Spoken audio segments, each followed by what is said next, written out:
കോഴിക്കോട് ജില്ലയിലെ കക്കോടിയിൽ റോഡിനായി സ്ഥലം വിട്ടു നൽകിയവർക്ക് 9 വർഷമായിട്ടും നഷ്ടപരിഹാരം നൽകിയില്ല. അംശകച്ചേരി ചേളന്നൂർ റോഡിന്റെ വീതി കൂട്ടുന്നതിനായി സ്ഥലം വിട്ടു നൽകിയവരെയാണ് സർക്കാർ വഞ്ചിച്ചത്.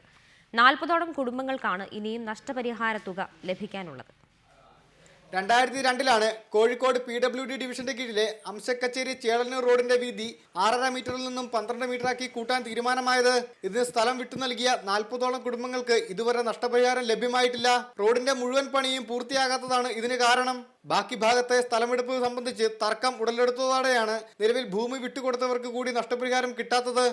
നഷ്ടപരിഹാരം തിരിച്ചു ലഭിക്കാമെന്ന് ഗവൺമെൻറ് പറഞ്ഞ് 2009 വീണ്ടും ഞങ്ങൾ ആധാരങ്ങളെല്ലാം അവിടെ ഹാജരാക്കി, ലാൻഡിൽ ഹാജരാക്കിയെങ്കിലും ഫണ്ടില്ല എന്ന് പറഞ്ഞുകൊണ്ട് അവരെ തിരിച്ചയച്ചതാണ്.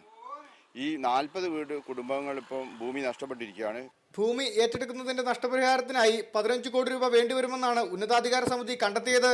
നിവേദനം ഞങ്ങളിപ്പോൾ മുഖ്യമന്ത്രി കൊടുത്ത് വീണ്ടും ഞങ്ങൾ ഈ കഴിഞ്ഞ മാസം വീണ്ടും ഞങ്ങൾ MLA കണ്ട് വീണ്ടും ഇതിൻ്റെ പ്രവർത്തനം പുനരാരംഭിക്കാൻ വേണ്ടി നമ്മൾ പറഞ്ഞിട്ടുണ്ട്. ഉടനെ അത് ചെയ്യുമെന്നാണ് MLA പറഞ്ഞത്. റോഡിന്റെ കുറച്ച് ഭാഗത്ത് മാത്രം വീതി കൂട്ടുകയും ഓട സ്ഥാപിക്കുകയും ചെയ്തതുമൂലം മഴക്കാലത്ത് സമീപത്തെ സ്കൂളുകളിലും വീടുകളിലും കടകളിലുമൊക്കെ വെള്ളം കയറുന്നത് പതിവ് കാഴ്ചയാണ്. വർഷങ്ങളായി നേരിടുന്ന ഈ ബുദ്ധിമുട്ടിന് ശാശ്വത പരിഹാരമുണ്ടാകാൻ കാത്തിരിക്കുകയാണ് നാട്ടുകാർ. റിപ്പോർട്ടർ, കോഴിക്കോട്.